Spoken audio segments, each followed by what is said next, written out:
ಇನ್ನು ವೃಶ್ಚಿಕ ರಾಶಿಯಲ್ಲಿರುವವರಿಗೆ ತಾಯಿಯ ಸಂಬಂಧಿ ಅಥವಾ ಸ್ನೇಹಿತರು ಇವರಿಂದ ಮಾನಸಿಕವಾದಂತಹ ಕಿರಿಕಿರಿ ಬರತಕ್ಕಂಥದ್ದು. ಹಾಗಾಗಿ ಈ ಮಾನಸಿಕವಾಗಿ ಕಿರಿಕಿರಿ ಬಂದಿದೆ ಅಂತ ನಾವು ಯಾವುದೇ ರೀತಿ ಕುಗ್ಗಿ ಹೋಗಬಾರ್ದು. ನಾವು ಆ ಬಂದಂತ ಸಮಸ್ಯೆಯನ್ನ ಯಾವ ರೀತಿ ಪರಿಹಾರ ಮಾಡ್ಕೊಳ್ಬೇಕು ಆ ರೀತಿ ನಾವು ಮುನ್ನುಗ್ಗಬೇಕಾಗ್ತದೆ. ಅದಕ್ಕೆ ನಡಿ ಮುಂದೆ ಮುಂದೆ ಮತ್ತು ಮುಂದೆ ನಡೆಯಬೇಕು. ಆಗ ಮುಂದೆ ನಡೆದಾಗಲೇ ನಮಗೆ ದಾರಿ ಕಾಣುವಂಥದ್ದು. ಹಾಗಾಗಿ ರಾಜಕೀಯ ಮುಖಂಡರಲ್ಲಿ ಸ್ವಲ್ಪ ವೈಮನಸ್ಸು, ಈಗ ಯಾವುದೋ ರೀತಿಯಲ್ಲಿ ರಾಜಕೀಯ ಕ್ಷೇತ್ರದಲ್ಲಿ ಮುಂದೆ ಹೋದಾಗ ಅಲ್ಲಿ ಸ್ವಲ್ಪ ವೈಮನಸ್ಸು ಬರುವಂತಹ ಸಾಧ್ಯತೆ ಇರತಕ್ಕಂಥದ್ದು. ಹಾಗಾಗಿ ಅಂಥವರಿಗೆ ಯಾವ ರೀತಿಯಲ್ಲಿ ನಾವು ಆದರೂ ಕೂಡ ಬೇಜಾರು ಮಾಡ್ಕೊಳ್ದೇನೆ ನಾವು ಮತ್ತೆ ಮುನ್ನುಗ್ಗಿ ಹೋಗ್ಬೇಕಾಗ್ತದೆ.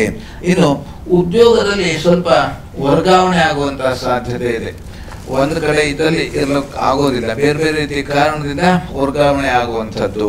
ಹಾಗೆ ಆಸ್ತಿ ವಿಚಾರದಲ್ಲಿ ತೊಂದರೆ ಬರುವಂತಹ ಸಾಧ್ಯತೆ, ವಾಹನದಿಂದ ತೊಂದರೆ ಬರತಕ್ಕಂಥದ್ದು. ಆದ್ರಿಂದ ವಾಹನವನ್ನು ಆದಷ್ಟು ನಾವು ಈಗ ಸಾರ್ವಜನಿಕವಾದಂತಹ ವಾಹನದಲ್ಲಿ ಆದಷ್ಟು ಸಂಚಾರ ಮಾಡತಕ್ಕಂಥದ್ದು ತುಂಬಾ ಉತ್ತಮ. ನಾವೇ ಕಾರ್ ಬಿಟ್ಕೊಂಡು ಹೋಗ್ತೇವೆ ಅಥವಾ ನಾವೇ ಬೈಕ್ ತಗೊಂಡು ಹೋಗ್ತೇವೆ ಅಂತ ನಾವು ಹೋಗಬಾರ್ದು. ಕನಿಷ್ಠ ಒಂದು 6-7 ತಿಂಗಳಾದರೂ ಕೂಡ ಆದಷ್ಟು ನಾವು ಸಂಚಾರವನ್ನು ಕಡಿಮೆ ಮಾಡಿದಾಗ ನಮಗೆ ಎಲ್ಲ ರೀತಿಯಲ್ಲಿ ನಾವು ಆ ತೊಂದರೆಯಿಂದ ತಪ್ಪಿಸಿಕೊಳ್ಳಿಕ್ಕೆ ಸಾಧ್ಯ ಆಗತಕ್ಕಂಥದ್ದು. ಹಾಗಾಗಿ ಲಲಿತಾ ಸಹಸ್ರನಾಮ ಪಾರಾಯಣ ಮಾಡುವುದರಿಂದ ಮತ್ತೆ ಗೋ ಸೇವೆಯನ್ನ ಮಾಡುವುದರಿಂದ, ತಂದೆ ತಾಯಿಯರ ಸೇವೆಯನ್ನ ಮಾಡುವುದರಿಂದ ಎಲ್ಲ ರೀತಿಯಲ್ಲಿ ಶುಭ ಫಲವನ್ನ ಕಾಣಬಹುದು.